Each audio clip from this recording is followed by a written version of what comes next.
আলাইকুম। আজকে আমরা মুক্তাদার পরবর্তীতে একটি মুক্তাদা এসেও যে খবর হতে পারে সেরকম একটি তারকিব করব। বাক্যটিতে দেয়া আছে হাজা হুয়া আখুকা। এখানে আমরা জানি হাজা হাজানে হাউলাই, হাজিহি হাতানে হাউলাই, জালিকা জানিকা উলাইকা, তিলকা তানিকা উলাইকা। এগুলো হচ্ছে ইসমে ইশারা। ইসমে ইশারা যদি কোনো বাক্যের প্রথমে আসে তাহলে এটা মুবতাদা হয়ে যায়।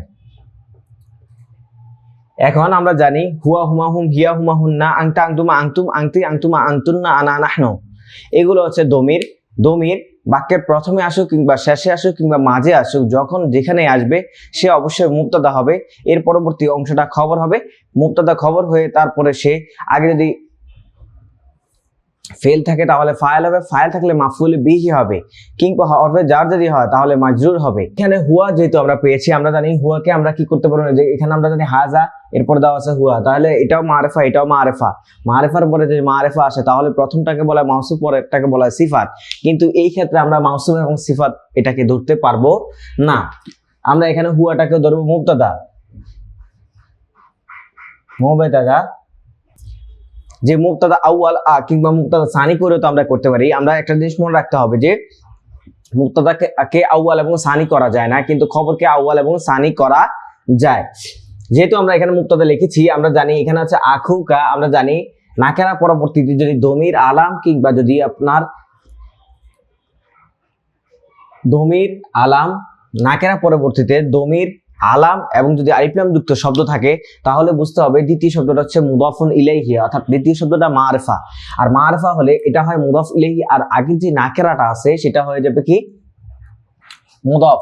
আমরা জানি মুদাফ আর মুদাফ ইলাইহি মিলে বাক্যের একটা অংশ হয়। যদি এটা বাক্যের প্রথমে আসে তাহলে এটা হবে মুবতাদা, যদি মুবতাদার পরবর্তীতে আসে তাহলে এটা হবে খবর, আর যদি ফেলে পরবর্তীতে আসে তাহলে এটা ফাইল হবে, ফাইলে পরবর্তীতে যদি আসে তাহলে এটা মাফউলে বিহি হবে, আর যদি হরফে জারে পরবর্তীতে আসে তখন এটা মাজরুর হবে।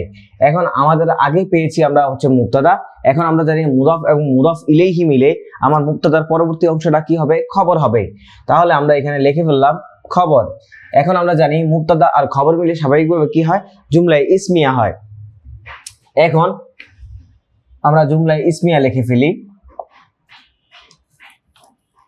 ইসমিয়া, জুমলা ইসমিয়া লেখার পরে আগের অংশটা যেহেতু আমার মুবতাদা আছে, আমরা জানি মুবতাদার পরবর্তীতে যে অংশটা আসুক, চাই জুমলায় ইসমিয়া আসুক অথবা জুমলায় ফেইলি আসুক, কিংবা এটা একটা অক্ষর হোক, সেটা নাকেরা হতে পারে, কিংবা এটা মুদাফ ইলাইহি কিংবা মাউসুফ এবং সিফাত যদি হয়, অথবা জুমলা ইসমিয়া হোক কিংবা জুমলায় ফেলিয়া হোক অথবা শিবে জুমলা হোক, যাই আসুক না কেন এটা অবশ্যই যদি জুমলা হয় তাহলে জুমলা ইসমিয়া হোক কিংবা ফেলিয়া হোক অথবা শিবে জুমলা হোক হয়ে এটা খবর হবে।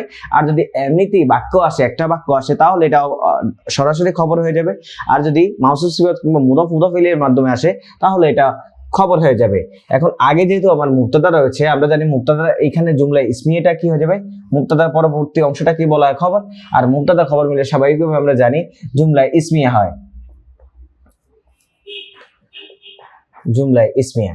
এখন যেহেতু এখানে হাজা হচ্ছে আমরা জানি ইসমে ইশারা, ইসমে ইশারাটা মূলত হচ্ছে এসএম, আর এসএম দিয়ে যেহেতু শুরু হয়েছে তাই আমরা এটাকে বলেছি জুমলা ইসমিয়া। যদি বাক্যটি আমার ফেল দিয়ে শুরু হতো তাহলে আমরা এখানে লিখতাম জুমলায় ফেলিয়া। যদি আমুন নাহি তামান্নি তারাজি উকুদ নিদা আরদ কসম তাআজ্জুব এবং আফআলুল মাদি ওয়া জাম এবং আফআলুল মুকারাবা দিয়ে যদি শুরু হতো তাহলে বাক্যটি যদি এসএম দিয়ে শুরু হতো তাহলে হতো জুমলায় ইসমিয়া ইনশাইয়া, আর যদি ফেল দিয়ে শুরু হতো তাহলে হতো জুমলায় ফেলিয়া ইনশাইয়া।